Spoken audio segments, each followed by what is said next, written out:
What's good, everybody? This is Josh Cosford from Amtech Hydroclamp. This is week 6 of our hydraulic pressure test for our hydraulic nut. Let's get into this test and see where we're at this week. Okay, let's fire it up here. Just power up the HMG. See where we're at for this week.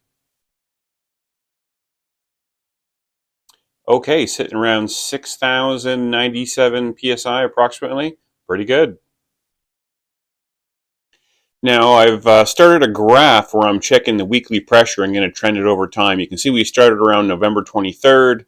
You can see that initial pressure spike that we had. That was with the initial pressurization where we used our hand pump to set up the pressure. But over a couple of minutes, you can see the pressure decays a bit. That's completely normal. That's just the materials kind of relaxing. The urethane is relaxing. Any air bubbles are getting dissolved into the grease. And then you see a bit of a drop, and then it went down to below 5,800 PSI. That's because it was still in our shop, and it was cold in the shop, and there's a great relationship between temperature and pressure. And then the following week, I brought it into my office, and you can see the pressure increased, and it's been above 6,000 PSI the entire time, and that trend is continuing. So I imagine this will probably stay close to 6,000 PSI or higher all the way till May at the AIST show in Nashville. I also wanted to speak to you this week about why our seals do such a good job of sealing pressure for a long time. Here we have a cross section of one of our seals. This was an actual seal that I cut in half. You can see the black U-cup shape at the top and then the blue hard heel at the bottom. Those are two different strengths of rubber. The black part is softer. It allows it to take the shape of the inside of our nut body and hold pressure very well. Whereas the blue part is very hard. It almost acts like a backup, like a Teflon washer that you might see in some hydraulic applications.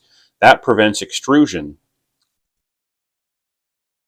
Extrusion is when the seal is pushed through the gap between the two metal parts. In this case, it's our thrust ring. That's the darker looking steel, and the body, which is the browner looking steel. It doesn't really look like this. I use Photoshop to kind of edit this a bit to make it provide an example here. That extrusion gap that you're seeing is not that big. On our hydraulic nuts, you have about 1/2 of a thousandth of an inch, or maybe about 1/1000th of an inch on either side of the thrust ring. The reason we have such a tight gap is to prevent that extrusion. Regardless, it can still occur at high pressure, so our hard heel that you see there is not going to pour out like you see in this example. Urethanes under 10,000 PSI can almost turn to a jelly, and that kind of jelly will force through any gap that you give it. And in this case, like I mentioned, the gap is never this big. I fabricated this to kind of give you an example of what it would look like up close. Regardless, our competitors don't use this seal technology. You can see this seal that I have here was actually taken out of one of our competitors' seals. Look at all of this ribbon and nibbling that you see on the outside.